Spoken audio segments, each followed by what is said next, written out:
Okay, Ipswich Town fans, just what the doctor ordered then. A big victory over top of the table Coventry City. And not just a big victory, a comprehensive victory. And a victory that in most parts, in my opinion, was dominant.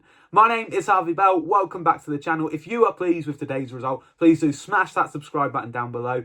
Hit like on the video and tell me in the comment section who your man of the match was. Where do we begin? I would suggest the first half would be a good place to start. And it was largely even in the first half, in my opinion. Probably fair to say that Coventry was slightly better in the first half. They did hit the post. It was a brilliant save from Christian Walton down to his left, just pushed it onto the post. Other than that, there were no major chances right until the end of the half when Sindre, Walle, Egeli hit it from the edge of the box. Town had a bit of a flurry of chances, but it was Egeli who took the final shot and it found its way into the bottom right corner.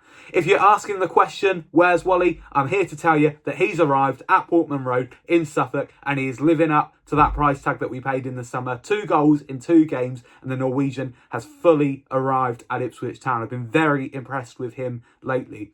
Then we come out in the second half, and for me the second half was the best 45 minutes that Ipswich Town have played so far this season. And a lot of that for me was through Marcelino Nunes. Him in that number 10, he was so creative. His passing was a joy to watch. It was so expansive and so creative, and he made so many chances, even if it was out to Philogene and a couple of times over to Hirst. And the first time it went over to Hirst, Hirst missed it, and then the second time he got played through and he scored and he took his chance very well.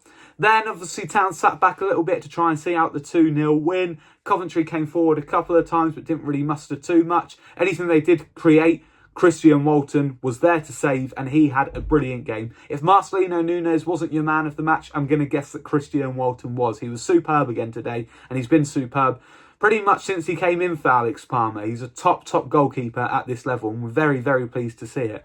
And then, just as we thought it was going to finish 2-0 in the very last attack of the game, Azon ran up front, looked across the ball into Schmodix, but it fell back to the Spaniard, held it into the far right corner to make sure of 3 points. And it was a really good finish, and it's nice to see him get his first Portman Road goal as well. So overall, a very good performance. And that second half, like I said, that is, for my money, the best 45 minutes we've played all season, and against a team that have come back from being 2-0 down as well on so many occasions this season. It was so professional in our defending, and to nick that final goal at the end just really made it all that much better.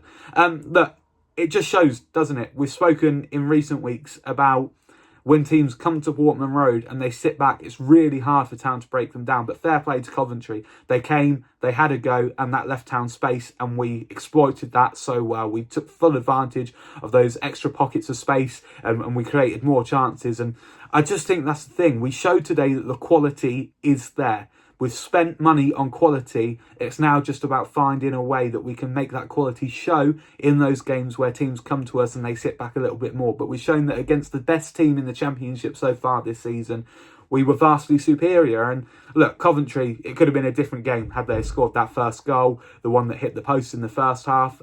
They do have some good players. They do have some good players out as well. You can see why they're top of the league. They've been quite good sort of in spells of that game, but I thought overall Town were good value for the win. And look, Kieran McKenna's going to be very happy. It's a big win to get going into a home game against Stoke, who we're now above in the table. We're into 4th place now, 12 points off of top spot. And I asked Ashley Young at a press conference a couple of days ago, does he think Coventry City are catchable? And he said yes, he was very clear about that. And after today, I'm starting to believe him. So hopefully Town can start to close that gap. We've still got to play Coventry City again. And we're very much back into the race for the automatic promotion. And it just shows, doesn't it? Football can turn around so quickly. You know, just a few days ago, I was sitting here and I was moaning to you all, and we was all having a bit of a grumble after that midweek game against Blackburn where it wasn't a good performance. But today, Town have been really good, and I'm just so happy. But we need to build on this now. Certainly not the finished article. Certainly work to be done. But hopefully today can be a massive corner turned, and we can go on and get 3 points against Stoke. That's just my very short summary of it. I won't keep you here for too much longer because I'm just quite excited. I haven't really got much more analysis. We'll talk more about it in the week. But otherwise, tell me your man of the match in the comment section. Thank you for watching, and keep on keeping on.